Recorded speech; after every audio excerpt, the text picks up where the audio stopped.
pasteur Wilfred a abandonné. Il a dit désormais, dorénavant, il n'est plus pasteur, il s'appelle déjà l'ex-pasteur. Pourquoi? Les raisons seront données dans cette émission par lui-même, pas par moi. Pour ceux-là qui ne connaissent pas ces pasteurs, en 2025, il avait enregistré sa femme et ses enfants même. Donc, je vais quand même vous mettre la vidéo de sa femme également. Vous allez suivre. Sa femme avait dit beaucoup de choses concernant ce pasteur, que c'est un faux. Il y avait tellement de choses qu'il avait dit. Je ne sais pas par où commencer, quelle vidéo que je peux commencer. La vidéo de sa femme ou la vidéo du pasteur lui-même. Donc voilà. Mais avant tout, je vais mélanger, je vais essayer de mélanger. Je vais vous mettre la vidéo de sa femme dans laquelle elle était en train de parler, d'énoncer plusieurs choses du pasteur et je vais mélanger le tout en fait. Pour moi, c'est une bonne nouvelle parce que nous voulons que le vrai fasse leur travail, que le faux rentre d'où il vient, d'où ils viennent plutôt. Parce que nous ne voulons pas le mélange. Nous ne voulons pas le mélange. Ça essaie de troubler vraiment les enfants de Dieu. On ne sait plus où c'est situé.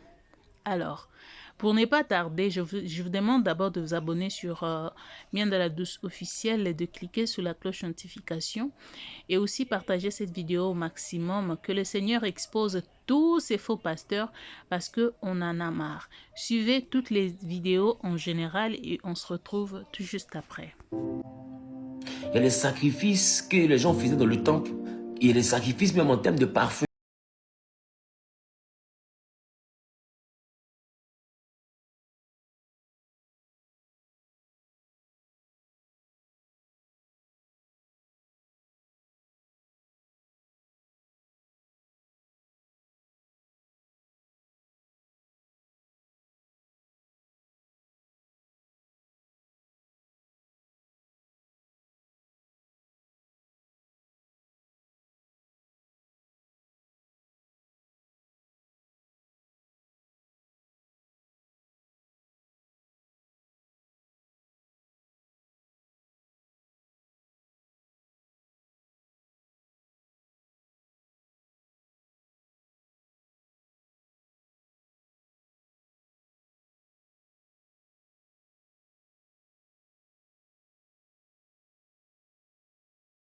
Sacrifices même d'animaux, on ne doit plus faire des sacrifices bestiaux. Je suis d'accord.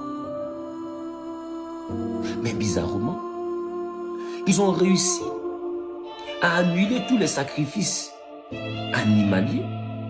Ils ont réussi à tout annuler. Mais bizarrement, ces sacrifices, au lieu d'être annulés pour disparaître, ces sacrifices ont été convertis en sacrifice financier. C'est-à-dire que maintenant, l'animal que les gens prenaient pour une action, tu vas voir que dans la Bible, on te dit, pour telle chose, on donnait tel animal.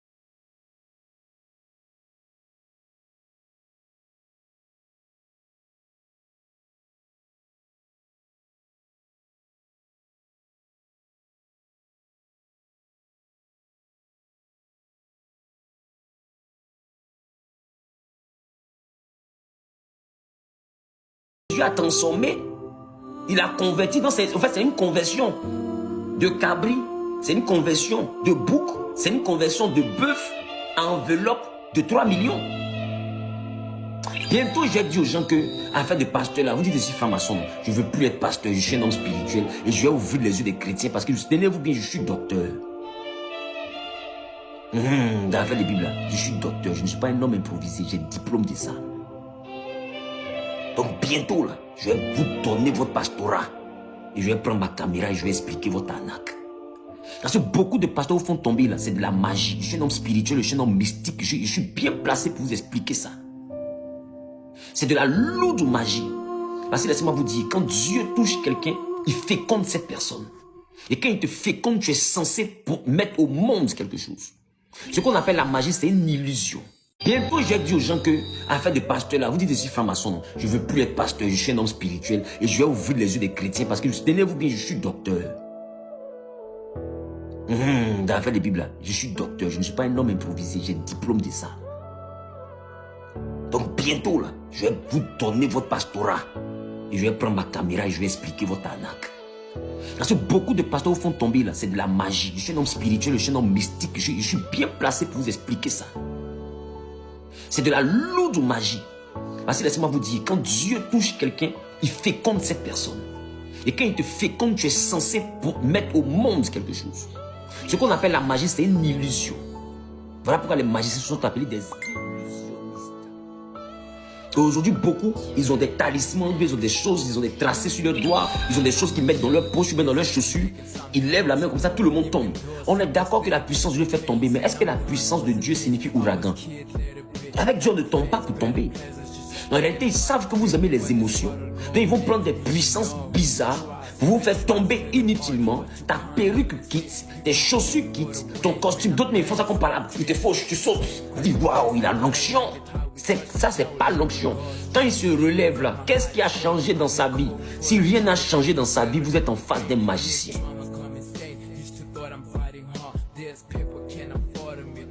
Je vais aller jusqu'à vous expliquer dans le mysticisme christocentrique quels sont les types d'animaux et quels sont les types de talismans que les gens utilisent pour faire ce genre de puissance-là. Bientôt, vous allez comprendre que je ne suis pas un enfant simple. Chacun sait comment il est venu au monde. Lui qui regarde bien Zahir, il sait que l'homme, il n'est pas simple. Moi, quand je suis venu au monde, ma mère n'a plus la capacité d'engendrer. Elle est restée à avoir un anus artificiel. Elle est restée en réanimation. Quand je suis né, on lui a dit que j'allais avoir la malformation. La seule malformation que j'ai pu avoir, voici, ce sont mes doigts. Bon, regardez pas ça, c'est pas venir. Les trucs de ceux qui ont fait le vote, on ne sait pas où leur a fait des trucs. Si c'est encre de la vie éternelle, ils ont pris pour cocher sur les doigts des gens. Mais depuis qu'il a voté, là, il y a eu problème comme ça, c'est resté sur mon doigt. Vous voyez la déformation, c'est la seule déformation que j'ai eue. Chacun sait comment il est venu sur la terre.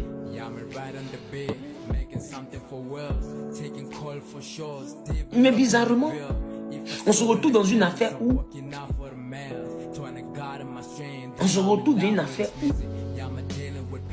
on annule les offrandes là, en animal. Mais on convertit les animaux là, automatiquement. Jésus a payé pour ne plus continuer les animaux. Mais en même temps, les mêmes animaux, on les convertit. Parce qu'avant, l'offrande de rachat, c'était un animal. Ou bien à la limite, ce n'est pas un animal. C'était, comme on appelle cela, des gâteaux. La cuisine qu'on faisait, on préparait des repas. Mais aujourd'hui, tous les animaux là, on dit non, on ne les tue plus parce que Jésus est mort. Mais en même temps, cet argent, l'animal là, Jésus a annulé le sang de l'animal, mais il n'a pas annulé l'argent de l'animal. Donc tu peux convertir l'animal en argent. Champion, on va faire discours. On va faire discours. Donc je parlais de la magie. Ils sont pleins aujourd'hui à se focaliser sur tomber. Je vais vous expliquer. Après une conférence de presse où je vais dire à partir d'aujourd'hui ne m'appeler plus pasteur Zahir. On dit si franc-maçon, non, donc je ne suis plus pasteur. Je suis un homme spirituel, je fais du mysticisme christocentrique. Point. Maintenant, vos affaires de tomber, vous les bons pasteurs, là, qui vous faites tomber les gens, et puis les gens depuis là sont là. Et ils finissent de tomber, leur vie ne bouge pas là. Vous allez nous expliquer ça. Parce que là maintenant, comme je ne suis plus pasteur, je vais vous expliquer comment ils font.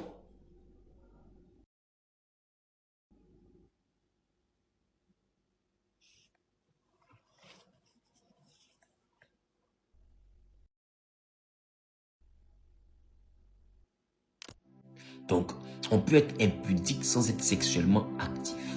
Ce que vous appelez souvent l'impudicité, c'est la fornication. Pour vous partez pinchouin, ou vous dites qu'il est interdit de pinchouin, c'est la fornication. Vous allez comprendre avec moi que celui qui est dans ce genre de péché-là, il ne pêche pas contre Dieu. Il pêche contre lui-même. Pourquoi je le dis? C'est pas moi, c'est la Bible. Et je le dis parce que simplement, Dieu sait ce qu'il a mis en toi. Et Dieu sait ce que représente la sexualité. Au point de te dire, ne fais pas telle chose-là, ne fais pas ça. Et si tu fais ça, c'est contre toi-même que tu le fais, c'est pas contre moi. Donc je vois des personnes commettre la sexualité dans le désordre et puis aller demander pardon à Dieu. Ce n'est pas à Dieu que tu as fait du mal, c'est à toi-même. Tu dois te pardonner à toi-même. Il dit si jamais vous commettez ce péché, vous péchez contre vous-même. C'est à vous que vous faites du mal. Toi tu finis de faire pas tous. Et puis c'est à Dieu que tu dois demander pardon. Ma question, c'est Dieu que tu as peintué? Ou bien c'est Dieu qui t'a peintué? Qu'est-ce qui s'est passé en Dieu et toi pour que tu ailles demander pardon à Dieu parce que tu allais te placer? Tu finis de te placer d'un angle mort. Ils ont tout appuyé sur toi, sauf ta nuque. Parce que ta nuque là, ça peut couper ongle de quelqu'un, c'est pointu. Et tu finis ça, tu t'en vas maintenant demander pardon à Dieu. Dieu a quoi à voir avec le peintuerie que tu viens de faire?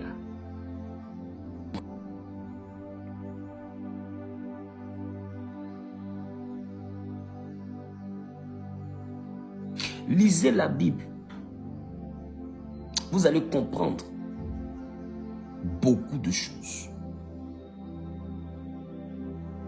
Et aujourd'hui, les chrétiens ont fait de la sexualité le péché par excellence. Il y a une discrétion même est plus grave même. Mais je ne rentre pas dans ça pour moi.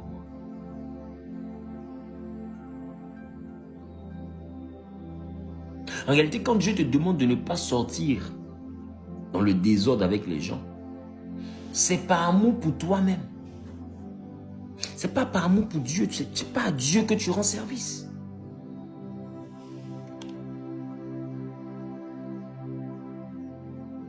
C'est pas à Dieu que tu rends service. On se comprend? Ce n'est vraiment pas à Dieu que tu rends service. Donnez-moi juste un instant. Regardez ce que la Bible dit. Laissez-moi chercher, je viens. Le chapitre 1 Corinthiens, le chapitre 6, le verset 18. La Bible dit, fuyez l'impudicité. Quelque autre péché qu'un homme commette. Ce péché est hors du corps. Mais celui qui se livre à l'impudicité pêche contre son propre corps. Ok? Ne savez-vous pas que votre corps est le temple du Saint-Esprit qui est en vous? Et que vous avez reçu de Dieu et que vous ne vous appartenez point à vous-même? Quelqu'un met en commentaire le mysticisme christocentrique. Il dit fuyez l'impudicité. Les autres péchés que vous commettez là, ces péchés-là sont en dehors du corps, mais l'impudicité est un péché dans le corps. 1 Corinthiens chapitre 6, le verset 18. 1 Corinthiens chapitre 6, le verset 18. Je veux voir quelque chose. 1 Corinthiens chapitre 6, le verset 18.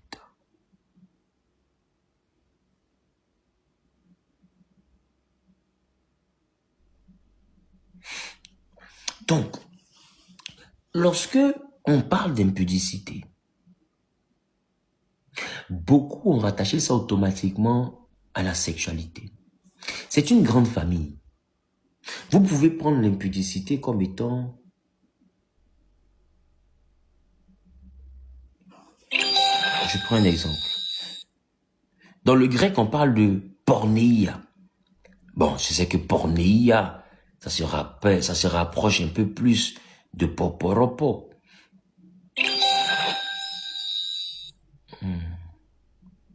Et je sais que poporopo, se rapproche un peu plus de Poporo. Et je sais aussi que Poporo se rapproche un peu plus d'un truc comme ça.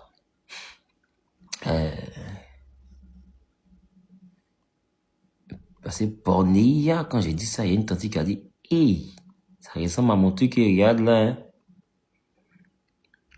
Pornia même, parce que c'est un jeu pour toi, ça t'amuse. Tout de suite, on est en train de s'amuser là. Là, tu vas venir dire en même temps, c'est Mommy, c'est l'auto que impudicité, Pornia. Pas jouer à mon film préféré. Le pasteur t'aime bien, mais toute chose a des limites. Hein. Toute chose a une fin. Pas t'amuser moi comme ça. Je sais ce que ça me coûte, ces films-là. Connexion Internet qui paye pour voir ces films-là, tu penses que c'est un jeu. Ça t'amuse, quoi. Les hommes du coin n'avaient rien à faire. C'est des sujets qui vous concernent pas que vous prenez pour truc. Regardez, je veux attirer votre attention quelque part.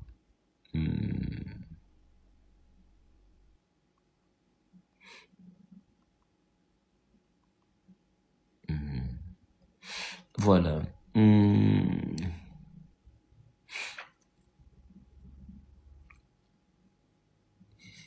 Donc, lorsqu'on parle d'impudicité, l'impudicité va jusqu'à ce qu'on appelle le manque de pudeur.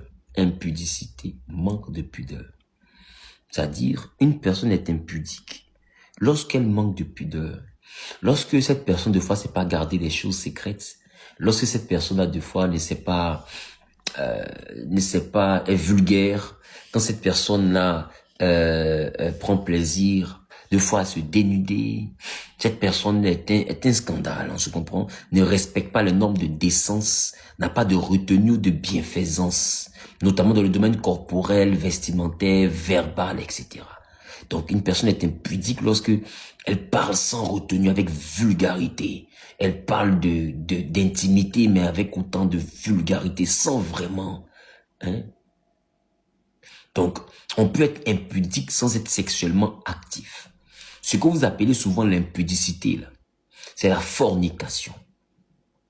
Où vous partez pinchouin, où vous dites qu'il est interdit de pinchouin, là, c'est la fornication. Vous allez comprendre avec moi que celui qui est dans ce genre de péché-là, il ne pêche pas contre Dieu. Il pêche contre lui-même. Pourquoi je le dis? C'est pas moi, c'est la Bible. Et je le dis parce que simplement, Dieu sait ce qu'il a mis en toi. Et Dieu sait ce que représente la sexualité. Au point de te dire, ne fais pas. Telle chose-là, ne fais pas ça. Et si tu fais ça, c'est contre toi-même que tu le fais, c'est pas contre moi. Donc je vois des personnes commettre la sexualité dans le désordre et puis aller demander pardon à Dieu. Ce n'est pas à Dieu que tu as fait du mal, c'est à toi-même. Tu dois te pardonner à toi-même. Il dit si jamais vous commettez ce péché, vous péchez contre vous-même. C'est à vous que vous faites du mal. Toi tu finis de faire patouze. Et puis c'est à Dieu que tu dois demander pardon. Ma question, c'est Dieu que tu as pinchouin ou bien c'est Dieu qui t'a pinchouin? Qu'est-ce qui s'est passé en Dieu et toi pour que tu ailles demander pardon à Dieu parce que tu allais te placer? Tu finis de te placer d'un angle mort. Ils ont tout appuyé sur toi, sauf ta nuque. Parce que ta nuque là, ça peut couper ongle de quelqu'un, c'est pointu. Et tu finis ça, tu t'en vas maintenant demander pardon à Dieu. Dieu a quoi à voir avec le pinchouin que tu viens de faire là?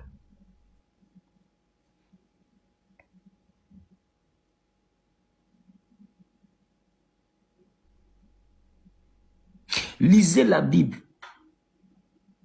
Vous allez comprendre beaucoup de choses. Et aujourd'hui, les chrétiens ont fait de la sexualité le péché par excellence. L'indiscrétion même est plus grave même. Mais je ne rentre pas dans ça pour le moment.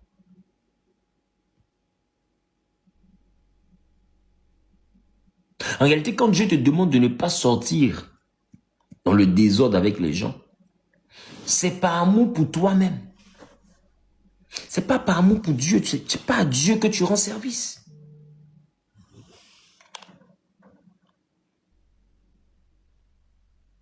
C'est pas à Dieu que tu rends service.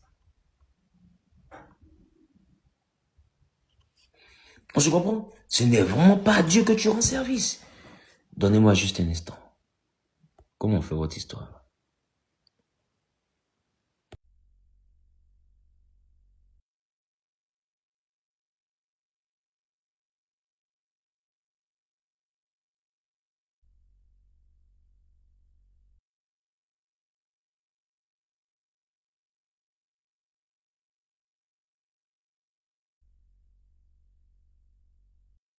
Vous m'entendez? Vous me recevez maintenant? Voilà. Donc, c'est pas à Dieu que tu as fait du mal. C'est pourquoi je dis aux gens, vous devez instruire les gens sur la spiritualité chrétienne. Parce que la religion, c'est là d'expliquer la parole de Dieu. C'est là de présenter les interdictions. C'est là de dire ça l'en fait pas, ça l'en fait. Mais la spiritualité, c'est le décodage des raisons pour lesquelles on fait et des raisons pour lesquelles on ne fait pas. Quand Dieu te dit honore ton père et ta mère, la spiritualité voudrait, d'accord? La spiritualité voudrait que tu saches pourquoi est-ce que tu dois le faire.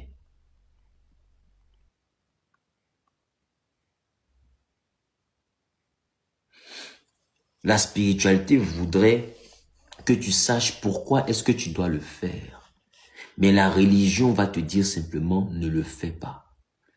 Vous allez voir que chez nos frères d'à côté, les musulmans, ils ont des gens que vous appelez les marabouts, les karamoko, les karamokoche. Laissez-moi vous dire, ce que vous appelez les karamoko là, demandez à un musulman, il va vous dire. Il est le côté spirituel des musulmans. Donc, ils ont leur religion qui les envoie à aller sur le tapis de prière à 4 heures, à 13 heures, à 15 heures, etc. Ça, c'est le côté religion. Et puis, ils ont le côté spirituel. Ça parle majoritairement des soufistes. Le côté spirituel de la religion musulmane.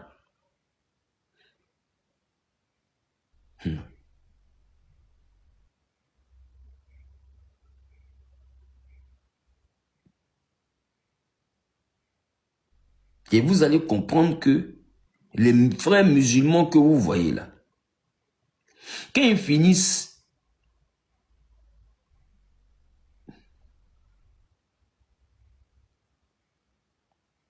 aïe, qui a déconnecté ça? Les frères musulmans que vous voyez là, quand ils finissent tout ce à quoi vous pensez là, dans leur prière, là, le côté spirituel de leur côté musulman là, s'appelle ce que vous appelez les karamoko ou les soufistes. C'est le côté ésotérique musulman. Quand on dit ésotérique là, arrête de penser à des choses forcément sataniques. Le point des chrétiens, c'est que les chrétiens ne comprennent souvent pas français.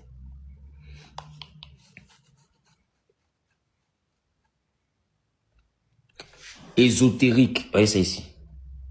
Définition. Ésotérique désigne ce qui est réservé à un cercle restreint d'initiés, difficilement accessible au grand public. Donc, ésotérique signifie ce qui est difficilement accessible au grand public. Soit parce que le savoir est volontairement caché, soit parce qu'il nécessite un niveau particulier de compréhension, d'initiation ou de symbolisme.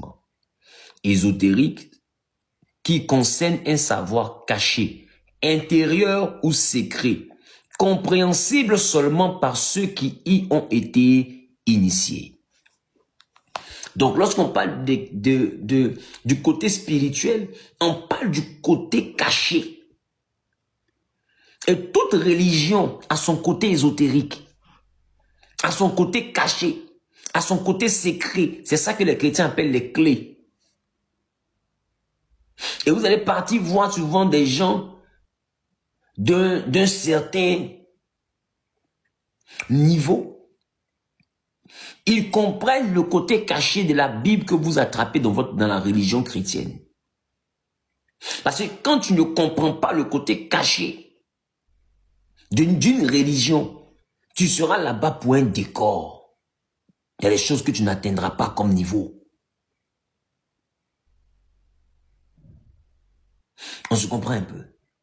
Donc les musulmans, quand ils veulent connaître les choses cachées de chez eux, là, ils vont voir ces hommes-là. Et ces hommes vont prendre des sourates. Ils vont écrire. Les sourates, c'est les versets des musulmans. Ils vont prendre des sourates. Ils vont écrire. Ils vont finir d'écrire. Ils vont laver. Avec une langue spéciale, ils vont laver. Les gens vont prendre cette eau-là pour aller faire des bains. L'écriture qu'il a écrit là, ça s'imprime dans son âme. Ça, c'est le côté ésotérique, c'est le côté spirituel, c'est le côté mystique musulman. Ils vont finir de checker pour voir d'où vient le problème. Ils vont dire, non, dans ce cas-là, il faut prendre la nourriture, il faut partager. Il faut prendre telle chose, il faut partager. Il faut aller prendre les beignets, il faut partager. Prendre les bonbons, partage. Fais ceci, fais ceci, fais cela, fais ceci. Et puis tu vas voir, ça va aller. Et ça, c'est le côté spirituel, mystique musulman. Ça existe aussi en chrétienté. Il y a la spiritualité chrétienne, il y a la religion chrétienne. Aussi longtemps que vous confondez les deux là, il y a des choses qui ne vont pas venir dans votre vie. Être chrétien, là, ce n'est pas rester seulement à la maison et puis partir à l'église dimanche et puis revenir s'asseoir, répondre en même temps que quelqu'un dit alléluia. C'est pas ça être chrétien. Ça, c'est la religion chrétienne. Maintenant, la spiritualité chrétienne, à combien de chrétiens ils sont initiés? Quand vous regardez les Arabes là, vous comprenez pas qu'ils ont une dimension, ils ont des sociétés secrètes. Hein? Oui, où ils parlent de spiritualité. Ils ont une dimension très élevée en termes de spiritualité. La spiritualité n'est pas religieuse, mais la religion permet d'avoir accès à la spiritualité. Et laissez-moi vous dire, ceux qui réussissent à être spirituels dans les religions sont ceux-là qui deviennent les bergers des religieux. Parce que la majeure partie du temps sache que la religion est l'antichambre de la spiritualité, mais la religion est très loin de la spiritualité. Être religieux va t'empêcher de comprendre la spiritualité. Aussi longtemps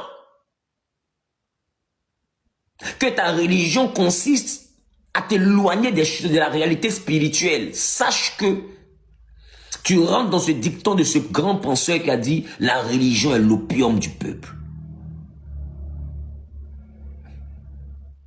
Vous devez comprendre. Les religions sont formatées pour la population. La spiritualité religieuse est formatée pour les élus. Donc derrière chaque religion, il y a la spiritualité. Même va à l'église catholique, il y a la messe du dimanche. Et puis dans la même messe là, le prêtre il te dit, il est grand le mystère de la foi. Tu penses que c'est pas ce qu'il dit? Ma question, tu penses que les messes que tu viens de finir là, c'est tout le mystère de la foi qui est là. Toi tu es fini. Tu t'es endormi à la maison. Il y a la spiritualité derrière ce que vous avez fini de faire là. Et le prêtre vient d'attirer ton attention dessus. Il te dit le mystère de la foi là, il est grand. Ma question, pour faire messe de 1h30, 2h que tu viens de finir de faire là, c'est à cause de ça, il va partir au séminaire pendant 7 ans. C'est là-bas, à cause de ça, il va partir faire 5 ans, 7 ans dans le séminaire. Juste pour venir faire 2 heures de messe là. C'est pour ça qu'il va faire 7 ans d'études. Toi-même, faut t'asseoir, faut calculer. Toi-même, tu vas à l'église, même chaque 2 heures là, tu sais réciter toute la messe.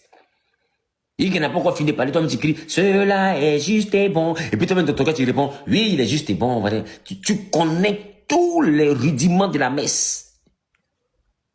Tout. Donc dans ce cas, il faut devenir prêtre.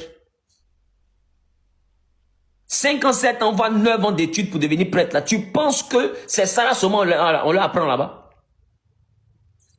T'es sérieux? Derrière chaque religion, il y a la spiritualité de la religion. Et si vous voyez les grands pasteurs venir vous expliquer avec beaucoup d'aisance la parole de Dieu, c'est parce qu'ils ont eu accès à la spiritualité qui les envoie à comprendre ce que vous ne pouvez pas comprendre. La religion ferme les yeux, la spiritualité ouvre les yeux. Et c'est la religion qu'on appelle le voile dans la Bible. C'est la spiritualité qui est derrière le voile. Lorsque le voile se déchire, tu sors de la religion, tu rentres dans la spiritualité, tu comprends clairement les choses, véritablement les choses, correctement et concrètement les choses. Aussi longtemps que Dieu n'a pas initié ton esprit à la compréhension de la spiritualité de ta religion, sache que tu es un spectateur, tu es un gawa. Ils vont t'arnaquer, ils vont te prendre des offrandes, ils vont te prendre des dîmes, ils vont te prendre des prémices. Offrande de taille, tu vas payer par rapport à ta taille. Offrande de poids, tu vas payer par rapport à ta lourdeur. Mais comme tu es gros, ça sera cher. Offrande de, comment on appelle ça, d'ancêtre. Ils vont te faire payer parce que tu as été un ancêtre qui était barbu, qui était un peu bancal. Ils vont venir te faire payer offrande de rachat, offrande de vente, offrande de résurrection, offrande de mort. Tout est financier dans l'église. Ça ne vous interpelle pas. Quelle est cette spiritualité qui n'obéit qu'à l'argent?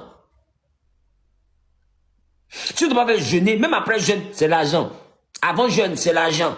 Avant le culte, c'est l'argent. On insiste, tu ne paraîtras pas dans la maison de l'Éternel ton Dieu. Les mains vides, les mains vides. Viens pas ici, les mains vides, sans argent. Viens pas ici. L'argent montre que tu aimes Dieu. Si tu donnes l'argent, tu aimes Dieu. Tu donnes pas l'argent, c'est que vraiment, maman a pris ton cœur. Bizarrement, lui que maman n'a pas pris son cœur là, tout l'argent donne et il prend. Oh, c'est nous, on doit se débarrasser de l'argent. On se débarrasse de maman. On envoie maman chez lui, lui il prend. Ah, donc maman aussi peut être doux. Et puis, maman là, maintenant tu le vois, il s'en vacances, sa femme aux États-Unis. Maman. C'est maman, ils ont mis dans le sac comme ça au parti. Maman. Démon, on a chassé là, le pasteur, lui, il lui peut s'en charger. Libérez-vous de maman, donnez-moi maman, je m'en charge. L'esprit Seigneur sur moi, car il m'a... Ouais. Voleur, braqueur, brouteur. La spiritualité va te permettre de comprendre beaucoup de choses. Celui qui veut me comprendre, il va comprendre. Celui qui ne veut pas me comprendre, c'est son problème.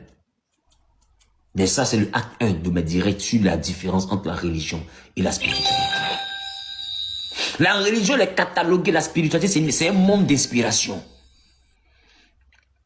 Et dans la religion, vous lisez la Bible pour donner des choses à Dieu. Or, de façon que Dieu veut que tu lui donnes, n'est pas dans la Bible. La Bible est un modèle d'inspiration des orientations de Dieu. En fait, c'est un échantillon qui te montre l'ensemble des choses que Dieu est susceptible de te demander. Mais ça n'est pas dit que tu dois textuellement reprendre le jeûne d'Esther. Parce que tu as un problème, tu es menacé au travail. Donc dans la Bible, Esther, son peuple était menacé. Ils ont fait 3 jours de jeûne d'Esther. Moi aussi, mais fait jeûne d'Esther. Tu t'appelles Grégorine. Est-ce que tu te rappelles de ton nom? Ton nom t'a empêché de grandir. Tu t'appelles Grégorine. Esther était grande de taille. Toi, tu t'appelles Grégorine. Voilà pourquoi tu écoutes. On peut prendre tes mollets pour faire la guerre. Tu t'appelles Grégorine. Par qui t'en dit tu as avalé règles? Tu t'appelles Grégorine, tu fais quoi dans le jeûne d'Esther? Au fait, ça te montre que tu dois avoir une inspiration. Tu dois avoir une inspiration pour que ta situation change. Ça n'est pas dit que tu dois recopier, c'est pas du copier-coller.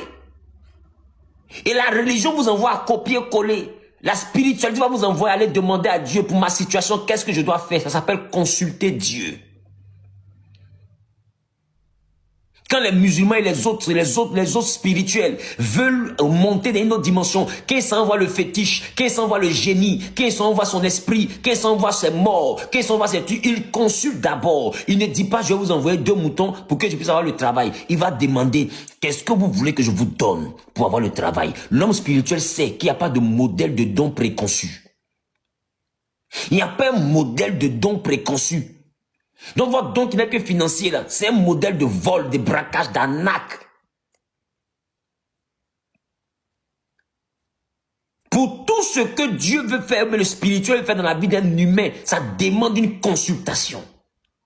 Parce qu'on ne donne pas pour avoir la bénédiction, on ne donne pas ce qu'on veut, on donne ce que Dieu veut. Isaac dit, donne-moi le repas que j'aime, que je mange pour que mon âme te bénisse. Même si tu n'aimes pas le repas, c'est ce repas-là qui me fera te bénir. Même si ce repas, tu ne sais pas préparer, mais c'est ce repas qui me fera te bénir. Il n'a pas dit, donne-moi un repas, il dit, donne-moi le repas que j'aime. Lorsque tu veux que le spirituel te donne quelque chose, tu leur demandes qu'est-ce qu'ils veulent que tu aies, que tu donnes, qu'est-ce qu'ils aimeraient que tu donnes. C'est en fonction de ça que la bénédiction que tu attends, Dieu la viendra. Ah oui, oui, oui. Ça aussi, tu ne savais pas, il me fallait porter la Bible bleue, venir t'expliquer. Or, dans la religion, on vous donne des formats préconçus. Le jeûne de Daniel, faut faire 3 jours d'Esther, faut faire 21 jours de Daniel. Tu as fait tous les nombreux jeûnes, tu es devenu qui dans la vie? Ta spiritualité devait t'envoyer à rentrer dans la présence de Dieu pour que Dieu t'oriente pour te dire clairement quel est le jeûne d'Estelle que tu dois faire. Tu t'appelles Estelle. Quel est le jeûne réellement de Joseph que tu dois faire? Quel est le jeûne de Christiane que tu dois faire? Tu t'appelles Christiane quand je lis ton nom. Quel est le jeûne d'Erika que tu dois faire, Erika Quadio? Quel est le jeûne de Cissé Tchè que tu dois faire? Quel est le jeûne de Yves? Quel est le jeûne d'Herman Balou Bolou que tu dois faire? Qu'est-ce que tu dois faire pour que ta vie change? C'est unique en son genre. Mais le religieux, il copie tout bêtement. Et puis il se dit, j'ai fait ce qu'Abraham a fait. Tu t'appelles Abraham. Ton problème à Abraham est ton problème. Non. Un religieux, il lit la Bible et puis il accomplit trait par trait. Mais un spirituel, il lit la Bible et puis il s'en inspire pour chercher la solution mystique à son problème. Mystique veut dire caché. La solution cachée. Qu'est-ce qu'il doit faire pour que la chose bouge? Non, je dois faire une offrande à Dieu. Tu finis de faire un jeûne pour ta vie et puis toi-même tu choisis l'offrande que tu vas faire. Je vais faire une offrande de 30 000. Tu peux un Dieu, il est là pour tes humeurs. Tu dois lui demander, Seigneur, qu'est-ce que tu dois faire? Il peut te dire, ma fille, prépare un repas. Prépare tchèp au mouton. Va distribuer aux gens. Tchèp au mouton, il va te préparer là. Ça n'est pas qu'il faut aller payer mouton chez le boucher. Viande de mouton, 2 kilos. Non. Tu dois payer un mouton. Tu dois faire la nourriture avec le mouton que tu as payé spécialement pour le tchèp que Dieu t'a demandé. Ça s'appelle un sacrifice. C'est un mouton dédié à ce repas. Et tu prends cet élément pour partir. Et deux fois, mais dans un songe, il peut te montrer quel type de mouton. Il peut te montrer quel type. C'est là que vous allez voir que d'autres se retrouvent dans les endroits. Il leur dit qu'il faut un coq violet. Il sent que le fétiche même est fâché à lui. Parce que coq violet, tu le trouves où? Quand on ne sait pas, il faut chercher à te renseigner. Tu dis que grâce à toi, Zahu me donnait 1 million par mois. Regarde. Ce que ton intervention a fait, je te remercie. C'est que Zahu signe un protocole avec moi. Et dans ce protocole-là, il devait payer le loyer. Parce que oui, Zahu m'a ruiné. Peut-être que tu ne sais pas. Ceux qui pensent que je suis une crève, la faim ou quoi que ce soit. Moi, ça fait 20 ans que je travaille. Lui n'était qu'étudiant. Je ne sais pas jusqu'à où je ne suis pas passée pour m'endetter pour que lui, il fasse ce qu'il est en train de faire. Et le dossier est encore au tribunal. Il me doit près de 100 millions que j'ai demandé à ce qu'il me rembourse. Je ne lui ai pas demandé son argent. Je dis ce que je lui ai donné, c'est ce que je veux. Parce que tu as une situation. Moi, j'ai besoin de mon argent pour m'en sortir. C'est pas normal. Maintenant, quand on revient au 1 million, Zahu ne me donnait pas 1 million par mois. Depuis 2023, là, il ne me donnait pas 1 million. Si tu ne sais pas, il faut te renseigner. Le dossier est encore au tribunal. Zahu a signé un accord pour me donner un logement. Le logement, là, il a dit qu'il partait jusqu'à 400 000 francs par mois. Donc, le loyer faisait 400 000 francs. Les propriétaires, là, ça existe encore. 400 000 francs par mois. Et 350 000 francs de pension alimentaire. Ça fait combien? Ça fait 750 000 francs. Plus tard, il a exigé certains frais. Ce n'est pas à moi de payer. Comme une deuxième servante, il a payé. Et les enfants étaient dans des écoles privées catholiques. Et comme ils n'avaient pas le niveau, l'école a exigé qu'ils aient des coûts de renforcement. Donc, ils payaient. Voilà, c'est ça là. S'il a trop donné, ça faisait 900 000 francs avec le loyer. Hein. C'est pas à part. Arrêtez de penser qu'on paye mon loyer puis on me donne. Ça faisait 900 000 francs. Zahu m'a donné 1 million 2 fois en décembre et en janvier. Quand il m'a donné, tellement je le connais, il a demandé 100 000 francs. Le surplus là, c'est pourquoi. Il m'a dit non, c'est les fêtes des fins d'année.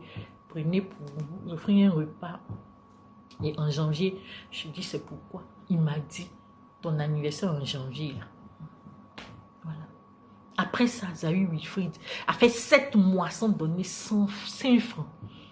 il m'avait dit que comme c'est lui qui me nourrissait, comme c'est lui qui était Dieu dans ma vie, j'allais mourir de faim avec mes enfants.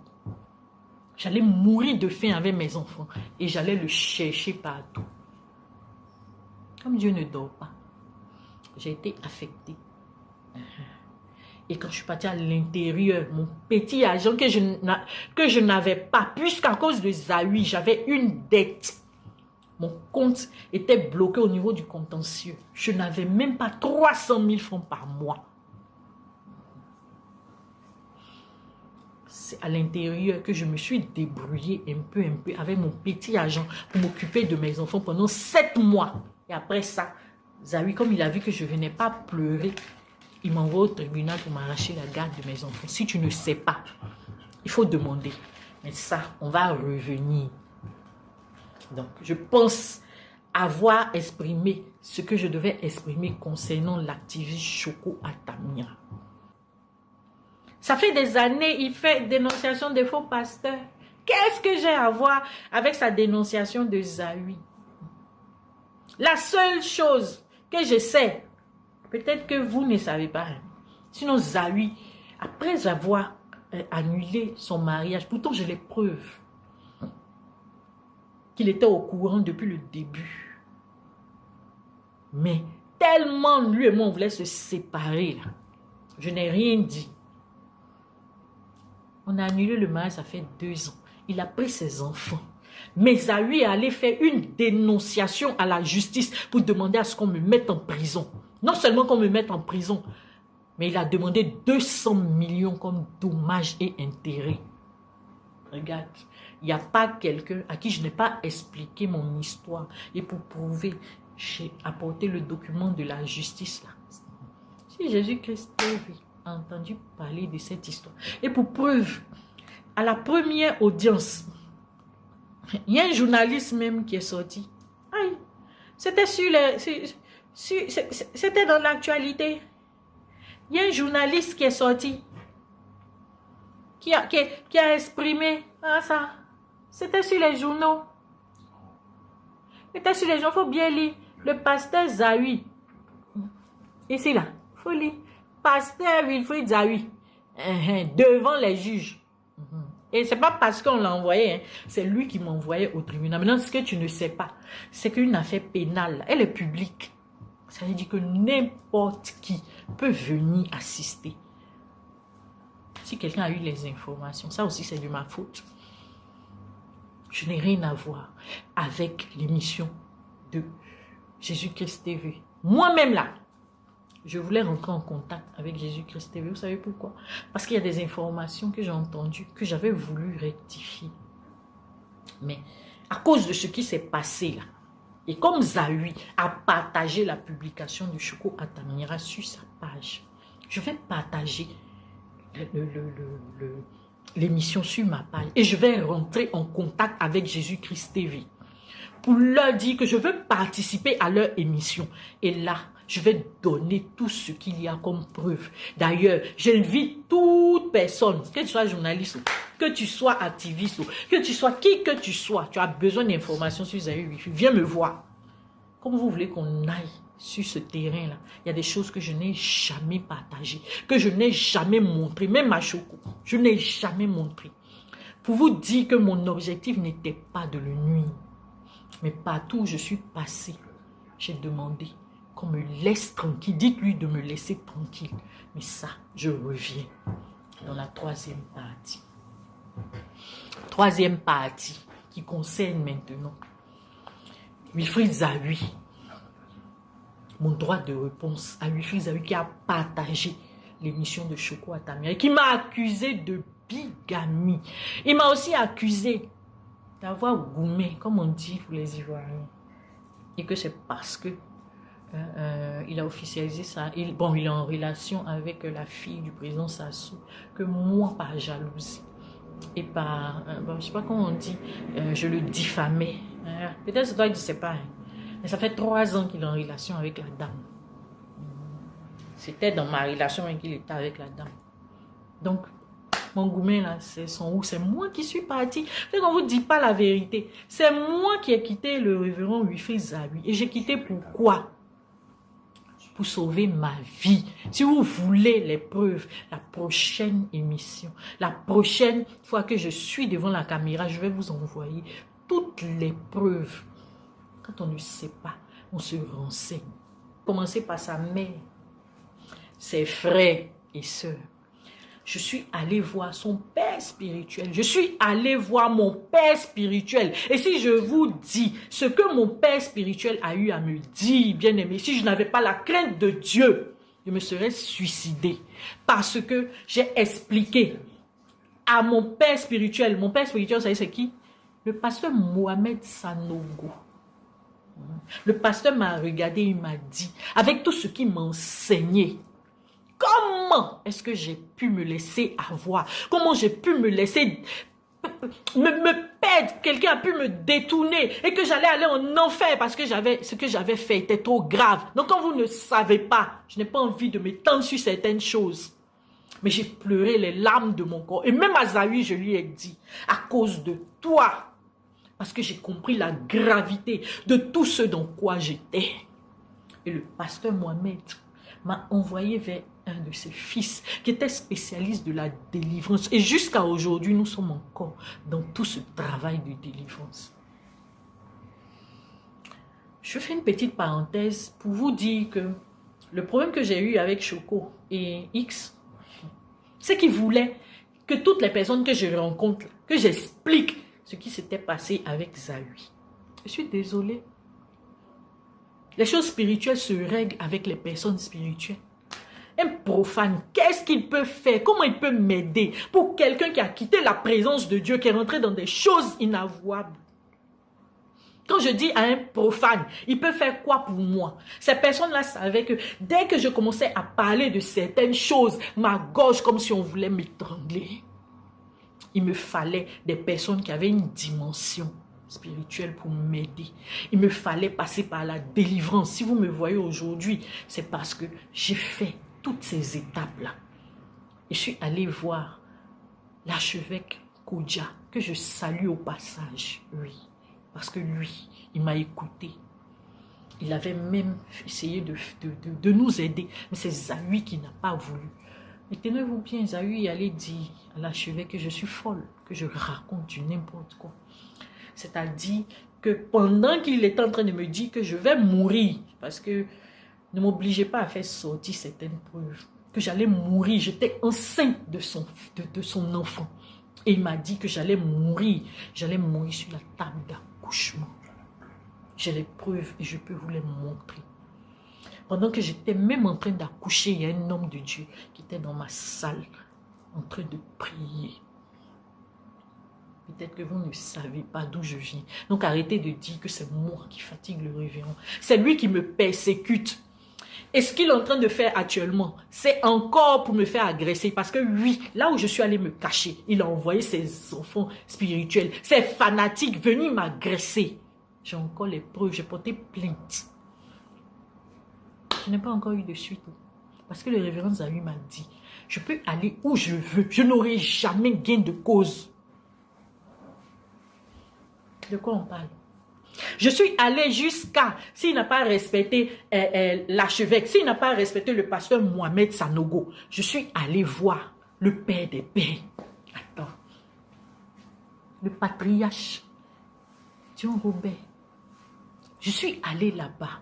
Je sortais même d'hospitalisation. Et puis j'ai même payé la robe sur la route pour aller voir le patriarche. Et lui, il m'a écouté. Et même le patriarche m'a dit, ton frère qui t'envoie devant les tribunaux, ce n'est plus ton frère. Défends-toi, traite-le comme un infidèle. Il m'a dit, défends-toi, ce n'est plus ton frère. Défends-toi, parce que sinon tu risques de perdre la vie. Priver de liberté quelqu'un, vous pensez que c'est un jeu? Envoyer la mère de ses enfants, faire une dénonciation pour qu'on la mette en prison. On a jusqu'à 3 enfants et la dernière a 2 ans. On a perdu un fils. Et vous trouvez que c'est normal? C'est moi qui le salis sur les réseaux sociaux. Mais là où il est en train de m'envoyer à vouloir me défendre, parce que ce qu'il est en train de faire, c'est de me mettre en porte-à-faux avec les gens pour que les gens m'agressent. On m'a dit, si je ne me fais pas attention, je vais encore perdre la vie dans ce cafouillage. Mais oui, Isaïe, je suis en train de te dire, les preuves que je n'ai jamais montrées à quelqu'un, tu vas m'obliger à les faire sortir. Tu vas m'obliger. Parce que quand j'ai montré la capture, vous avez bien vu, hein, il n'a pas dit ce que j'ai dit est faux. Hein. Il dit j'ai un peu trop parlé. Il sait. Et je vais même dire quelque chose. Oh. Tu vas m'excuser, ma fille. J'ai eu une conversation avec une de mes filles. La prochaine fois, je vais faire sortir ça. Et je mets en garde Wilfried Zahui. Cette fille-là, elle s'est approchée de moi et elle m'a demandé, c'est pas écrit, maman, est-ce que tu es franc-maçon? J'ai hésité parce que je ne sais pas. Je dis non. Elle dit, maman, est-ce que tu es franc-maçon? Parce que ce que je suis en train de te demander, là, j'ai les preuves. Je lui ai dit, bon, j'ai essayé, elle dit, maman, papa Zahui, je vais te montrer. Il a cherché à me recruter. Et ce qu'il a utilisé, c'est ton image habillée. Et il m'a dit que lui t'avait initié. Donc, c'est rien. Si maman même est rentrée dedans, je peux rentrer, j'ai refusé. Je te demande pardon, ma fille. Je ne dis pas son nom maintenant pour ne pas lui créer des problèmes. Mais la prochaine fois, je vais me montrer. Et j'ai été choquée. Ah bon? Donc, moi, on utilise mon image pour recruter les gens. Et c'est comme ça que je découvre, même dans l'émission de Jésus-Christ TV, qu'il y a eu diplôme. On m'a donné un diplôme. Moi-même, qu'on m'a initié là, je n'ai jamais eu un diplôme. Donc, Zahui, il faut chercher dans ton entourage. Il faut arrêter de m'accuser. Parce que ça, je l'ai dit à un de tes parents qui m'a écrit. Je lui ai dit que Zahui, là, comment il peut utiliser? Il peut m'utiliser pour recruter. Jusqu'à ce que diplôme sorte, un diplôme que moi-même je ne sais pas. Si je n'avais pas déjà fait ma délivrance, ça allait me faire mal. Mais j'ai déjà fait mal. Moi, j'ai fait la paix avec Dieu. Donc, ce que vous pouvez dire, ça vous engage. Mais moi, je sais d'où je suis sortie.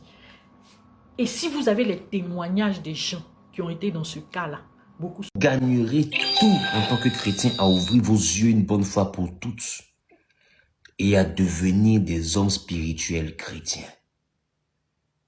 Si vous ne devenez pas spirituel, vous serez comme la femme qui avait la perte de sang, qui allait partout et qui a dépensé tout ce qu'elle avait sans obtenir gain et cause. Vous allez avoir l'impression que cette affaire de Jésus-là, il y a un deuil dedans. Oh, je vous assure, cette affaire de Jésus-là, il y a la gloire dedans. Il y a la gloire dedans comme pas possible. Mais si vous ne devenez pas spirituel en tant que chef d'entreprise chrétien, ça sera compliqué. Si vous ne devenez pas spirituel dans vos foyers en tant que chrétien, ça sera compliqué.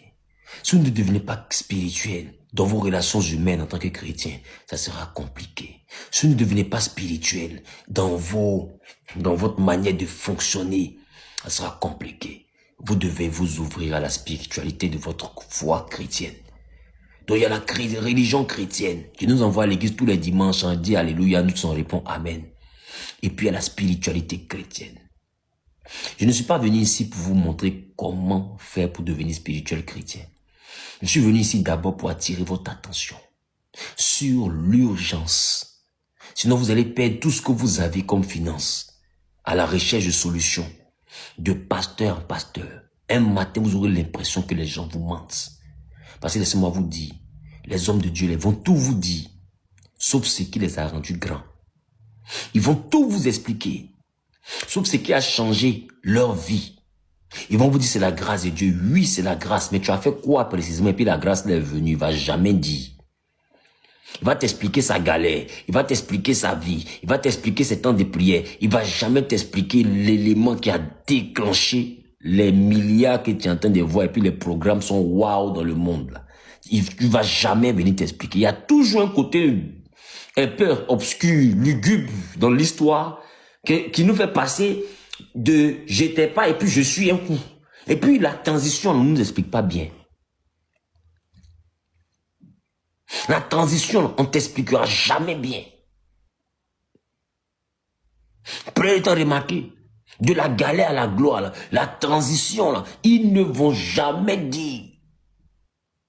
Mais toi, tu es fidèle quand tu es assis dans l'église, tu sens pas qu'il y a un non-dit quelque part. Et on te dit, faut croire en Dieu. Et puis toi, tu prends le même modèle. Il te dit non, il a prié toute la nuit. Tu passes ton temps à prier toute la nuit, ça vient pas, ça fait 15 ans maintenant. Fais offrande, tu fais offrande, donne ce qui a de la valeur. Tu donnes même pas ce qui a de la valeur, tu donnes tout. La valeur la même, c'est bon. D'autres me se sont levés, ils ont dit, bon, je vide mon compte pour donner. Laisse-moi te dire. On ne vide pas le compte pour aller donner un doyman. Ouais, charge là même. Mais il y a qu'à prier vieille ou bien. Qui c'est qui était venu charger là? Ah, voilà charger là. Je suis à 20%. Il va vider mon compte. Mets Dieu à l'épreuve. Et puis, dans des versets façon, mets-le à l'épreuve et tu verras. S'il n'ouvre pas les écluses des cieux. Maintenant, on a fini de mettre Dieu à l'épreuve là. Nous sommes assis par temps, on atteint l'écluse là. Et puis après, quand l'écluse là ne vient pas, quand ça s'ouvre pas, le même va revenir te dire, en réalité, ça s'ouvre pas parce que des fois tu as péché. Il y a un truc que tu as eu à faire là, Dieu n'a pas aimé.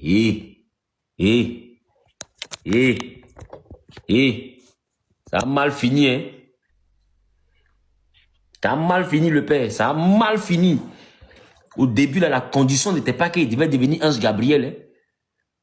Parce qu'à la vérité, si Dieu doit regarder notre style de vie pour nous bénir, là, même toi-même, tu es en train de donner l'évangile, il ne va pas te bénir. Si tu poses la question à ta femme, elle va nous expliquer qui tu es. Si tu veux, je demande à ton meilleur ami, il va m'expliquer qui tu es, le vieux. Faut pas venir me voir ici. Si tu veux, je demande un peu seulement. Ils vont bien me dire qui tu es. Si on veut regarder manière de vivre, là, Dieu ne va pas commencer par toi aussi. Donc, tu ne faut pas venir me mettre dans un truc en pas s'entendre même. En pas s'entendre même. Et après, ils vont venir t'expliquer des trucs à 2 balles d'une manière.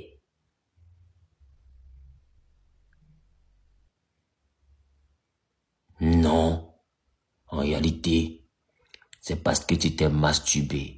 Ah ouais, donc c'est une bénédiction sexuellement transmissible, c'est ça. Il fallait bien me dire qu'il n'était pas dû.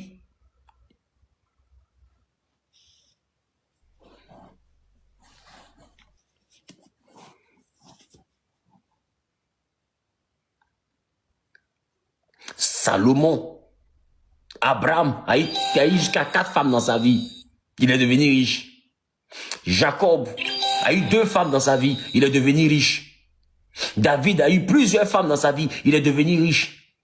Salomon a eu 1000 femmes dans sa vie. Il a mougou 1000 go dans sa vie pour marier son mari. 1000 go. On ne parle pas de celles qu'il a déviégées. Il est devenu riche. On ne parle même pas de celles qu'il a déviégées. Il est devenu le plus riche de tous les temps. C'est quand ça arrive à moi, ma Rosée, là. J'ai fait petite erreur avec un seul gars. Tu expliques à cause de ça. Dieu est tellement fâché qu'il a dit, je n'ai plus réussi. Et ça a mal fini. Hein. Ça a mal fini. Ça a mal fini. Et puis lui, il n'entend pas là-dessus. Tu fouilles bien. Et tu fouilles bien. Des fois, lui, il a sa femme qui est puis dans l'église, dans les chantes, là. Il y a pour lui dedans. Des fois, même dehors là-bas, il y a pour lui dedans. Mais lui, Dieu n'a pas réglé tout ça pour ne pas le bénir. Dieu le bénit et ça. Ah oui. Quand c'est lui, Dieu comprend. Mais quand c'est le fidèle doit comprendre que c'est parce qu'il n'est pas devenu l'ange Michael. Vous ne voyez pas qu'il y a un non-dit dans cette affaire-là. Vous ne voyez pas. Et les gens vous endorment dans la religion. Et puis ils prospèrent par la spiritualité. Parce que les règles qui vous imposent, quand vous asseyez bien, et puis des fois les papous se cassent dans l'église pour expliquer qui soit papa, ou bien qui soit maman, ou bien qui soit pépé, ou bien qui soit néné. Quand vous comprenez les papous, là, vous me voyez qu'à la fin de la journée, ce qu'il vous a dit, on ne le fait pas. Lui-même, il a fait, mais il est devenu milliardaire. Tu es le seul qui a fait, qui est devenu pauvre. Tu ne sens pas qu'il y a un non-dit.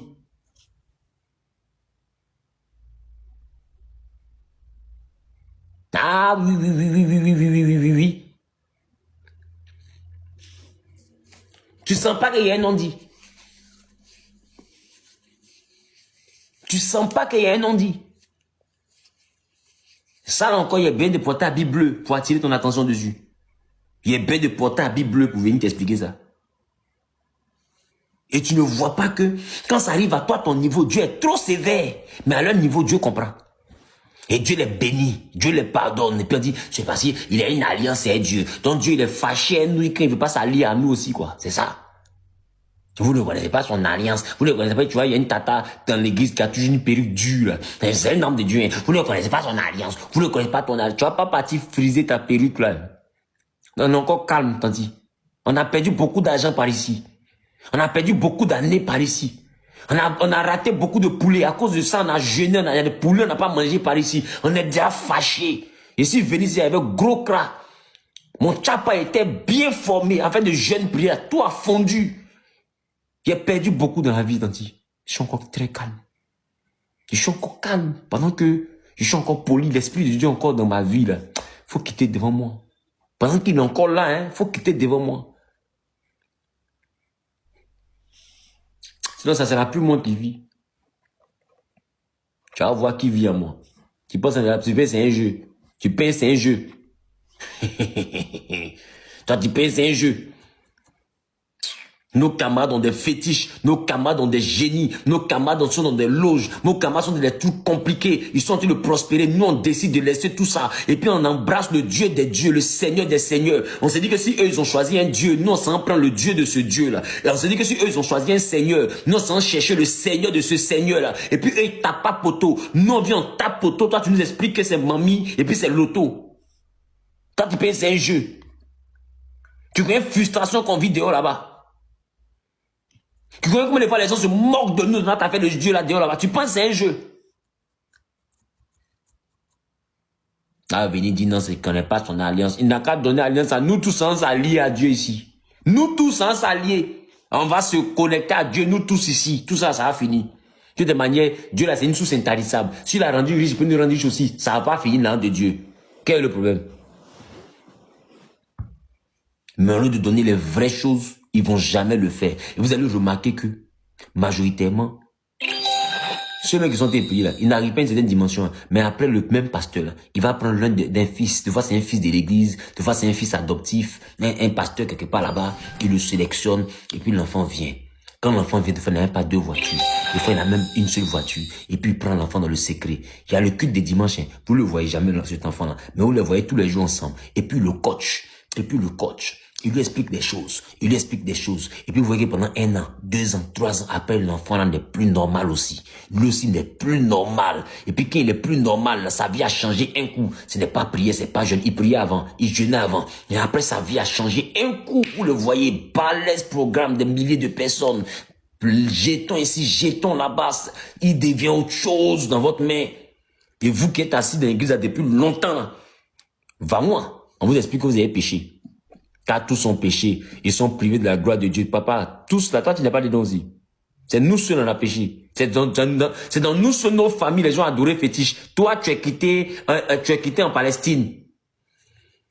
Ton nom là, c'est pas à l'ouest, c'est quitté. Ton nom, c'est pas à l'est. Ton nom, c'est pas un nom du centre. Tu n'es pas un nom du sud. Il n'y a pas fétiche chez toi aussi. Tous tes parents là, c'était Moïse. Ton grand-père, c'était Abraham. C'est nous, on a toutes les récréations, on doit chasser tous les esprits. Tous les jours, on nous délivre, ça finit pas. Tous les jours, on nous délivre, ça finit pas. Nos esprits aussi sont têtus. À un moment donné, il faut arrêter, le vieux. Il faut arrêter à un moment donné, il faut nous dire la vraie situation. Fais-nous le vrai point. Si on est prêt à écouter, on va écouter. Si on est prêt à suivre, on suit. Mais il faut nous expliquer. C'est comment, mouvement là, c'est comment. Parce qu'il y a l'impression qu'on, de toute façon, on est dans côté fidèle là, tu ne veux pas tout nous dire. C'est comment le mouvement, explique-nous bien. Tout est mal, nous, tu nous vois là, on est prêt. On est prêt à y arriver. On est prêt à y aller. Explique-nous. Tu ne nous entends pas chanter souvent, la Nouvelle Jérusalem, mais moi je l'aime, je vais y aller. On est prêt à y aller. Oh, et puis, il y a une tante qui fait ça. Oh, je vais y aller, je vais y aller. Puis il y a toujours une vieille qui peut faire, oh, je vais y aller, je vais y aller. Nous, on est prêt à y aller. Donc, voilà, parle. Nos cœurs restent ouverts. Écoute, on t'écoute, le vieux. Mais il ne faut pas venir nous dire qu'à Dieu a tant aimé le monde qu'il a donné son fils unique. C'est pour nous tous, il a donné son fils unique. Mais galère des fils, ça c'est chez nous, ça vient. L'argent des fils, ça c'est chez toi, ça va. C'est comme un mouvement là. Et ton enfant spirituel que nous on a vu venir à l'église ici, il était là, derrière toi. Tout d'un coup, quand il est devenu debout aussi. Donc, faut nous expliquer le truc. Et c'est ça la différence entre la religion et la spiritualité chrétienne. Et les gens savent bien ce qu'ils font à vous. Ils vous gardent dans la religion et puis eux, ils utilisent la spiritualité. Et quand on veut parler de spiritualité, il te dit tu n'es pas encore mature, tu n'es pas encore mûr, tu n'es pas encore mature. Mais écoute, c'est saint de ma maman là, c'est ça qui me rend mature. C'est manger que tu me donnes, c'est ça qui me rend mature. Au lieu de me donner les vrais repas, vous allez vous parler des 4 codes pour réussir financièrement, des 7 clés de l'abondance prospère, des 8 clés pour être une femme équilibrée de bénédiction, des 34 portes pour devenir un homme d'impact surnaturel. Foutaise, vous êtes dedans là. Foutaise, vous êtes dedans. Et puis, clé là, chaque programme, on s'en va prendre les clés. On dit, petit 1, petit 2, petit 3. On a fini de prendre clé là. Maintenant, on cherche porte là. On trouve pas. Voilà clé de nos mains. On est comme ça. On prend mes clés là dans la porte de réussite, de voyage. Bang, bang. Ça passe pas du nom, c'est pas la porte. Non, c'est pas pour ça que papa parlait, c'est une autre porte. Je prends encore la même clé, je mets dans la porte de travail. Bang, bang. C'est pas pour ça. Après qu'il prend, met dans la porte de mariage. Bang, bang. C'était pas la clé du mariage, c'était pas la clé du mariage. Après, il vient dire à papa, mais papa, j'ai mis dans toutes les portes, ça s'ouvre pas. Il dit, ma fille, arrêtez, c'était la clé de l'adoration. Pour que le dimanche, tu lèves les 2 mains vers les cieux. Et que tu dis, Seigneur, tout ce que tu fais est bon. Les vieux, ça a mal fini. Tout ce que tu fais est bon, comment?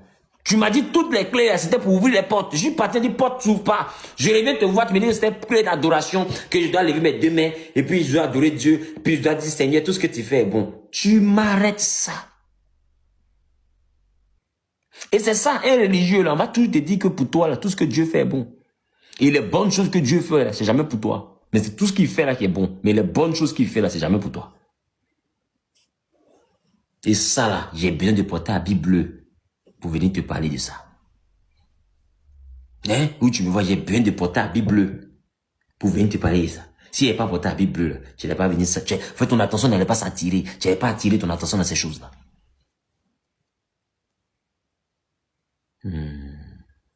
Ça veut dire que tu étais un religieux. Et maintenant, tu es en train de devenir un homme spirituel parce que je suis en train d'ouvrir ton esprit. Et c'est pour ça que j'ai dit aux gens, venez dans le coaching des hommes d'affaires. Mais non, on n'a pas tel nombre d'argent. Non, on n'a pas tel nombre de ceci. Garde. Vous pensez que les jeunes pasteurs, quand ils sont, on voit vos mêmes pères spirituels. Vous ne savez pas qu'il y a des offrandes qui font des montants compliqués. On dit offrandes d'impactation. Mais après ça, là, le vieux l'ouvre son cœur et puis te dit, faut faire ça, faut faire ça, faut faire ça, faut faire ça. Le petit, il a fini de saigner, mais quand on lui donne l'orientation comme ça, là, il est debout devant vous après. Vous êtes frustré parce que vous êtes au 500. C'est ça le vrai point. Ah oui. Ça aussi, tu ne savais pas.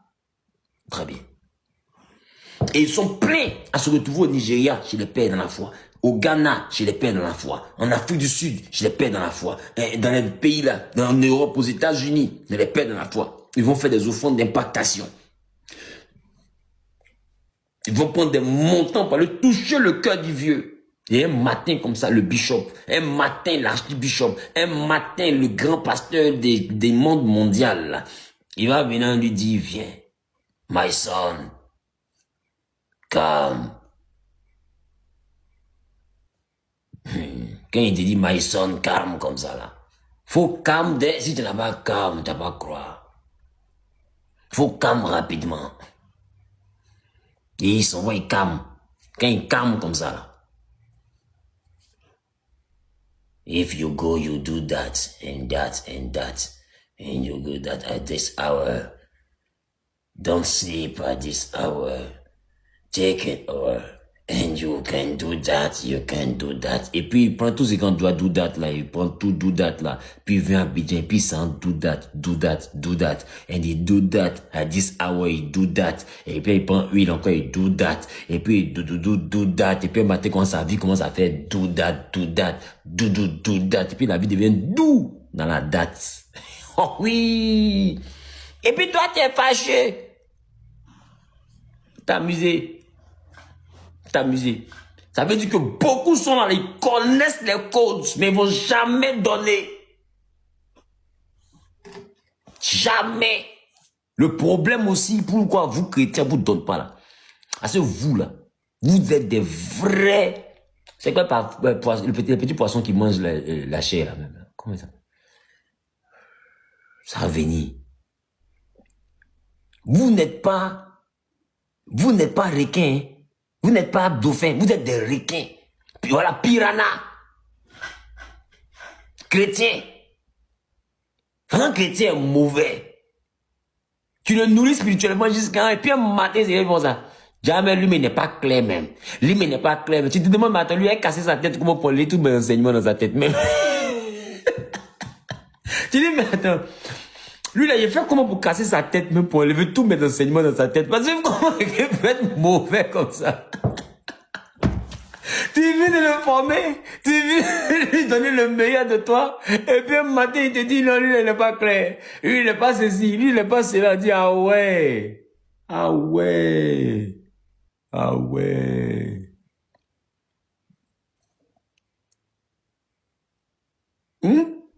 Les gars, comment ça peut donner envie de vous enlever dans la religion? Comment ça peut donner envie?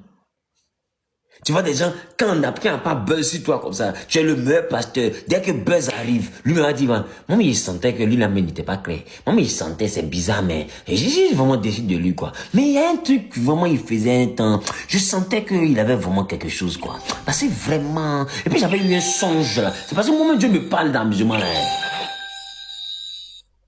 Tes narines, là, tu vois comment tu es mauvais. Savoir soutenir quelqu'un qui a prêché pour te faire du bien, ça te fait trop mal. C'est maintenant que tu te dit, j'avais rêvé, moi-même j'avais vu, moi-même j'ai pressentais ça, moi-même je me doutais de ça. Son ascension, c'est trop facile, on sait même pas d'où il vient. Chrétien mauvais. Alors beaucoup de vos pasteurs, ils connaissent la fin de vos problèmes, mais ils préfèrent vous mettre dans la fin, dans le jeûne, au lieu de venir vous aider à trouver le chemin, vous donner la vérité. Parce que des fois, eux aussi, ils sont frustrés. De toute façon, vous êtes fâchés contre les pasteurs, là. Il y a beaucoup de pasteurs aussi qui sont fâchés contre vous. Et ils vous regardent comme ça, puis ceux-là, il faut laisser donc à prier le Seigneur, ils vont mourir, ils vont aller au ciel. Ils vous laissent quoi? Avec vos problèmes. Celui il connaît, quand tu viens lui expliquer tout ton problème là, il connaît qu'est-ce qu'il peut te dire de là, là. Ça a bougé. Il connaît, je te promets, il connaît. Là, tu regardes comme ça, tu te dis, faut aller prier. Faut jeûner. Cherche la face de Dieu. Oh, la même Bible dit, personne ne peut voir la face de Dieu et vivre. Lui te dit, cherche la face de Dieu. Tu as vu qu'il a te donner poison. La Bible dit, personne ne peut voir la face de Dieu et vivre. Lui te dit, va chercher la face de Dieu. Bon, face qui tue. Moi d'aller chercher, oh, il doit déjà loyer. Eh, papa, qui es-tu?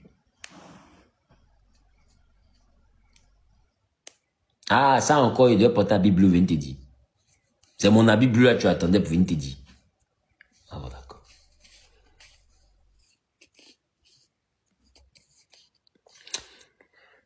Ce vendredi 16, je suis du côté de Ouagadougou. Hein? Ce vendredi 16, je suis du côté de Ouagadougou. À la salle d'Imako, à l'hôtel Azalaï. Le matin de 8h à midi, le samedi 17. J'atterris le vendredi 16. Le samedi 17, de 8h à midi. J'ai une masterclass pour les hommes d'affaires. Tu fais un petit commerce. C'est accessible, c'est 10 000 francs CFA. Non, pas partir poser question pour ça. C'est 10 000 francs CFA. 10 000 là, ça va soutenir le programme. Ça va aider ceux qui ont contribué au programme. Ça va facilement aider. Parce que après ça, il y a l'après-midi du samedi, de 15h à 19h, 20h, c'est gratuit. Et puis, l'après-midi du dimanche, de 15h à 19h, 20h, c'est aussi gratuit. Donc, le programme des hommes d'affaires, c'est un programme qui va quand même nous permettre de pouvoir soutenir un peu l'organisation et tout. Et puis voilà, ça peut nous aider aussi à faire d'autres programmes. C'est vrai que ce programme pour lequel je pars, c'est un programme également qui a été pris en compte par des personnes du Burkina. Je veux vraiment bénir Dieu pour une des personnes et pour tous mes fils et filles du côté du Burkina Faso. Et je suis vraiment très pressé de vous voir. Donc, vous vous déplacez. L'affiche est sur ma page. D'accord? Ça ne sera pas en ligne. Ça sera pas en ligne. Ça sera en ligne seulement que pour ceux qui sont au niveau du coaching des hommes d'affaires. Vous voyez? Au niveau du coaching des hommes d'affaires. Et là-bas, on a commencé des actions très compliquées avec le miel, avec des choses et tout. Et je vais dire, le coaching, c'est sur 1 an. Hein, pour ceux qui vont demander tout à l'heure en commentaire, mais par rapport au coaching là, comment est-ce qu'on fait?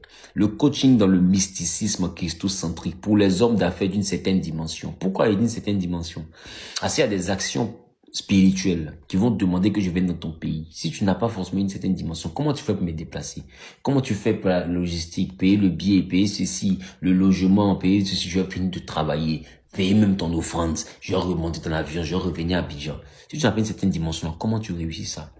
Parce qu'il y a des choses que je veux pouvoir démontrer. Je veux pouvoir te montrer. Et puis démontrer, tu vas voir de tes propres yeux de quoi on parle. Ceux qui sont avec nous dans le coaching ont vu déjà les témoignages que les gens ont commencé à rendre en plein cours. Il y a une même là, la cancer a disparu, son médecin demande mais qu'est-ce qui se passe? Donc, le coaching est un élément qui est très important, mais c'est spécialement pour les hommes d'affaires, les hommes et les femmes d'affaires. Après, je vais ouvrir un coaching pour les hommes de Dieu. Bon, d'ailleurs, même ceux qui sont dans le ministère, d'accord, qui veulent être coachés, tu écris en commande, tu écris à ce numéro-là, plus 225 05 05 05 77 64. Plus 225 05 05 05 77 64. Tu es pasteur, tu es un appelé, tu sers déjà Dieu, tu veux servir Dieu, je ne sais pas. Tu écris et puis tu t'informes, et puis on va voir dans quelle mesure faire aussi un coaching par rapport aux hommes de Dieu. Pour leur enseigner la spiritualité. Et ça va vous aider. D'accord, ça va vous aider. Maintenant, pour le coaching des hommes d'affaires, vous écrivez aussi au même numéro. Voilà, je veux participer au coaching des hommes d'affaires. Plus 225 05 05 05 77 64. Le coaching sur 1 an, de janvier à décembre de 2026. Donc, je vais prendre les visas des différents pays. Ceux qui sont au Canada pourront me déplacer. Ceux qui sont aux États-Unis pourront me déplacer. Mais ils doivent être dans le coaching. Ce sont les personnes que je coach. Et je me déplace, je viens pour... On veut voir clair dans vos affaires. Je veux voir cette année-là. Je veux voir quelque chose. Voilà. Et c'est comme ça qu'on va fonctionner. Donc, on va parler là-bas purement de spiritualité. Ce que tu as l'habitude d'entendre à l'église les dimanches, c'est pas ça qu'on va se dire là-bas. Ah non, c'est pas ça. Là-bas, on va parler de spiritualité. Des actions concrètes à poser. Le numéro, c'est plus 225 05 05 05 77 64. Plus 225 05 05 05 77 64. 3 fois 05 77 64. D'accord? Vous écrivez au numéro et puis vous allez vous inscrire. D'accord? L'indicatif, c'est plus 225. Donc, tu es homme de Dieu, tu signales. Tu es homme d'affaires, tu signales. Et puis, on va faire le coaching. Cette année, il n'y a pas de Jeunesse Online. Donc, il n'y aura pas de cultes qui dimanche, c'est uniquement sur Zoom. Non, tous les cultes sont sur YouTube, sont sur TikTok ici. Et sont sur Facebook. D'accord? Sont sur YouTube, sont sur TikTok et sont sur Facebook. Tous les cultes. Donc, vous connectez simplement aux heures de culte et puis vous aurez. Donc, ne vous fatiguez pas pour aller vouloir payer Jeunesse Online ou bien vous inscrire à Jeunesse Online. Non. Si vous voulez soutenir le ministère, ça c'est vous qui voyez. Mais ne partez pas vous fatiguer pour essayer de faire Jeunesse Online pour avoir un certain lien Zoom pour que Dieu vous bénisse. Voilà. Que Dieu vraiment vous bénisse et que sa grâce soit sur votre vie. Je veux aujourd'hui qu'on puisse parler de l'importance, sinon de la différence entre la religion chrétienne et la spiritualité chrétienne. D'accord? Entre la religion chrétienne et la spiritualité chrétienne. D'accord? Et je vais prendre par exemple des exemples. Et puis j'espère que vous allez comprendre. depuis un certain moment, je dis que je fais la promotion de ce que j'appelle le mysticisme christocentrique. C'est en réalité la promotion de la spiritualité chrétienne, parce que je crois que il y a des niveaux qu'on atteint par grâce, d'accord? Parce que tout est la grâce de Dieu. Mais cependant, vous devez comprendre que la foi sans les œuvres est morte. Donc, quand on a la foi là, on doit avoir des actions pour que notre foi soit vivante. Donc, une foi en réalité, elle se pratique. Ce sont des actions qui sont pratiquées, qui déterminent le niveau de notre foi. Donc, je pense pour ma part qu'il est donc important d'un moment donné, je cherche à savoir quelles sont les actions qui sont à poser pour que notre foi puisse créer dans notre vie une plus-value. Et moi, tout à l'heure, je disais à l'un de mes fils sinon à certains de mes fils, pendant que nous étions en train d'échanger, je leur disais, en tant que pasteur, il y a des personnes qui se lèvent, qui te collent des étiquettes, qui racontent des choses sur toi, qui disent des choses, et puis après, on veut forcément te faire passer pour un faux pasteur. Je disais que un temps va arriver, c'est-à-dire, j'espère que ils vont arrêter. Sinon, un temps va arriver où je vais faire simplement une conférence de presse, et puis je leur dis à partir d'aujourd'hui, je suis plus pasteur. Voilà, je suis plus pasteur. Je suis un homme spirituel. Je suis plus pasteur. Je suis un homme spirituel qui pratique la spiritualité biblique et qui s'appuie sur la parole de Dieu pour faire sa spiritualité, pour expliquer les points de sa spiritualité.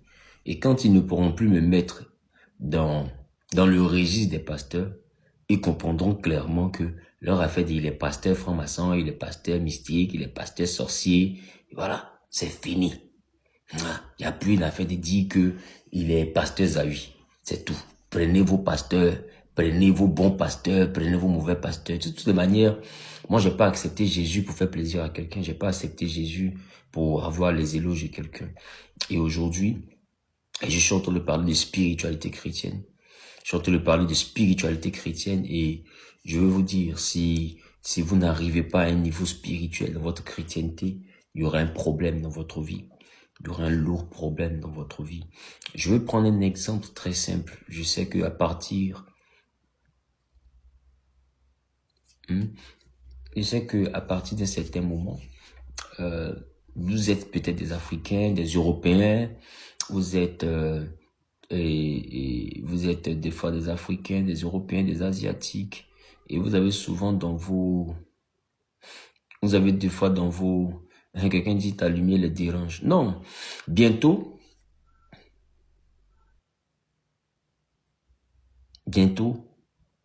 leur affaire de pasteur, je vais enlever ça sur moi. Et puis je vais leur donner leur pastorat. Ils n'ont qu'à être bons pasteurs. Moi, je suis plus pasteur. Je suis un homme spirituel. Et je parle de la spiritualité chrétienne et je fais ce que j'appelle le mysticisme christocentrique. Et je donne mes enseignements spirituels. Et à partir des enseignements spirituels, on va voir la différence entre la spiritualité chrétienne et puis les émotions qu'ils donnent aux chrétiens dans leurs églises, qu'ils appellent l'église, de bonnes églises. Là. Des émotions, des coachings qu'ils font, des développements personnels qu'ils font. On verra la différence. Je vais leur donner leur pastorat. Ils sont en train de me pousser à la barre de plus en plus. Ils sont en train de me pousser à la barre. Bientôt, je vais leur donner leur pastorat évangélique. Parce que être chrétien évangélique, c'est épuisant. C'est lourd quand même. C'est fatigant. C'est fatigant. Les chrétiens sont trop méchants.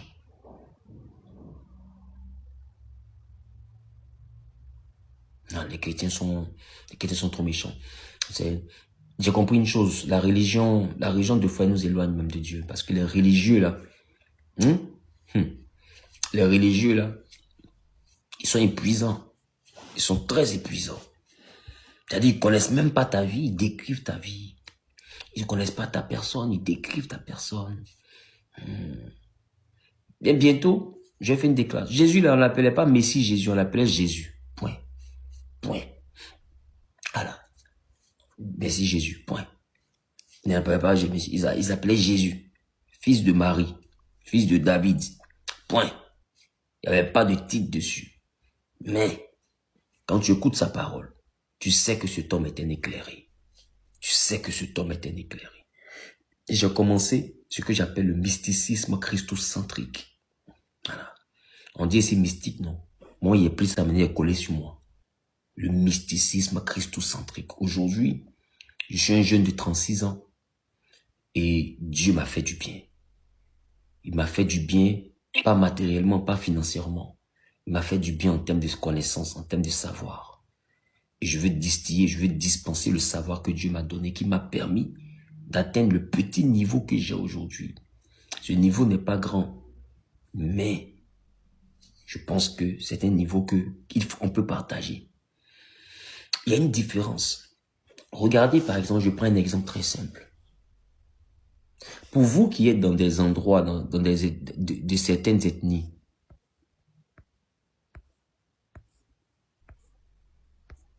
ouais, pour vous qui êtes de certaines ethnies, ok? Pour vous qui êtes de certaines ethnies, il y a le village, il y a les villageois originaires du village,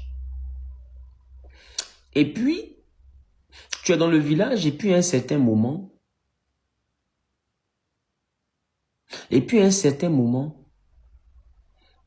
on décide de t'introduire dans la forêt sacrée du village pour que tu deviennes maintenant un initié du village.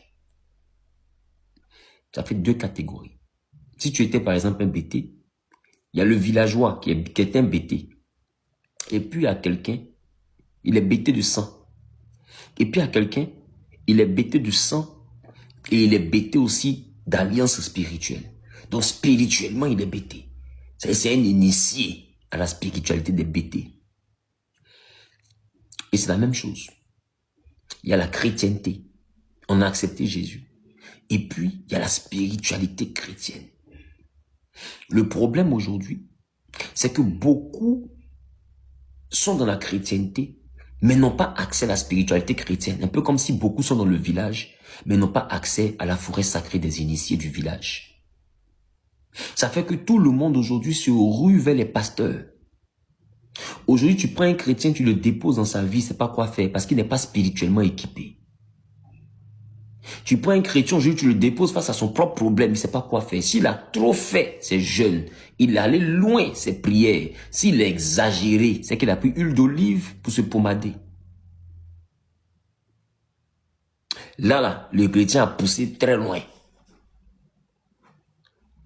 Et bizarrement, on a le même Dieu, mais on n'a pas le même résultat que les hommes dits de Dieu. Ils sont là, ils nous font jeûner, ils nous font prier, et puis eux, ils se tapent des milliards, et eux, ils avancent, ils ont des cortèges, ils ont un nom qui est grand, leur famille est choco, les enfants sentent bon, ils sont frais. Et il y a un même qui est devant toi, un ex-pasteur. Il y a frais. Et puis ils prêchent la bénédiction, mais cette bénédiction, bizarrement, on la voit seulement que dans leur vie. Je vous dis ce qui se passe en vrai. En vrai, ce qui se passe là, c'est que la religion chrétienne, eux tous, ils ont lèvres roses, remarquez, ils ont jolies lèvres, jolis teint, jolies femmes. Et puis ils disent les bijoux, c'est les choses du monde, mais leurs femmes les portent les bijoux des A constants, des ordres, des bijoux, des mysticas, des chaînes serties, des diamants, des lourds bracelets, hein, des vanités terribles. Des boucles d'oreilles, mais même maudit, même, c'est-à-dire que elle te framponne des chaussures à la semaine rouge, les loups boutés. Moi, pasteur Joupin, elle est fidèle, mais elle met la pression. Tu avais la mèche humaine bien collée en plus, hein. Ça sort bien, ça sort pas. Et pendant ce temps, le mari à côté, il fait semblant d'être un peu sobre, il fait semblant d'être un peu humble. Et vous êtes chrétien, vous êtes dans un film, là. C'est pourquoi il dit bientôt, là. Ils vont me pousser à vous laisser à faire des dits ici, pasteur. Il dit, c'est un homme spirituel. Et puis, on s'est parlé cru. Là, il n'y a pas une affaire. Il dit, tu es pasteur, tu parles contre les pasteurs. Et vous allez remarquer une chose. Ils ont remarqué une chose. Dans la Bible, il y avait les offrandes d'action de grâce et il y avait les offrandes d'expiation des fautes, avec un